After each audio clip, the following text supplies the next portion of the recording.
আমার একটা মায়া ফ্রেন্ড আছে, তোরা খুব পছন্দ করে। এটা কি ডারে?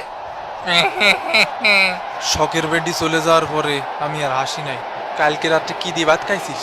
ওই পান্তা ভাত ছিল আর পুটি মাছ ছিল, ঝাল লঙ্কা ডইলে কষে ছেড়ে দিছি। সজল রে আমি কইয়াছিলাম এক প্যাকেট বিরিয়ানি শালা আনি। ও ভাই তোরা আজকে জিতে আয় ভাই, জিতে আয় ভাই। উড়াধুরা নাকি দুষ্টু কোকিল? দুষ্টু কোকিল উড়াধুরা পড়িছে, তুমি ওই পাশে যাবা। আজকেও টিভির দোকানগুলোতে দর্শকের অনেক ভিড়। এ কাকা এ বল কারে দেব? তো রেফারি লম্বাবাসীর মাধ্যমে খেলা কিন্তু শুরু হয়ে গেল। এ বলগুলো চাইলে চাইলে না মাইরে গ্রাউন্ডই খেল। আমার ঠ্যাং স্যার শালা ঠ্যাং স্যার। ওই দেখো বাবার নেইমার ভস। এদিকে দই দাও না কেন? এই ধাক্কা মারলিকা অত হেডাম থাকলে আয় 1 vs 1 কাস্টমে আয়। ধাক্কা কই মারছি রে ভাই? এটা গুতা মারছি। উদয় আমার প্যান্ট ছিঁড়া গেছে। সস্তা কাপড়ে প্যান্ট বানাইলে তো ছিড়বই।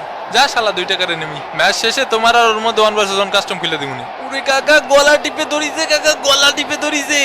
আমি খালি বলেছিলাম যে মামুর পিটা তোদেরকে 2টা গোল ভরে দেবো, গলায় শুনতে পাচ্ছি না কাকা।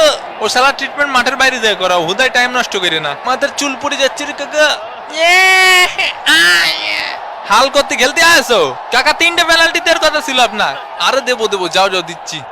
ইয়ো কাকা, এই কাকা এ পিটি তামা মারিছে কাকা, পিটি দের মিয়া দের চাইছে বি দিয়া দিছে বক্সার। গরমে সবকিছু গাইমা ঘুমে যাইতেছে, এসিটাও ছাড়ে না।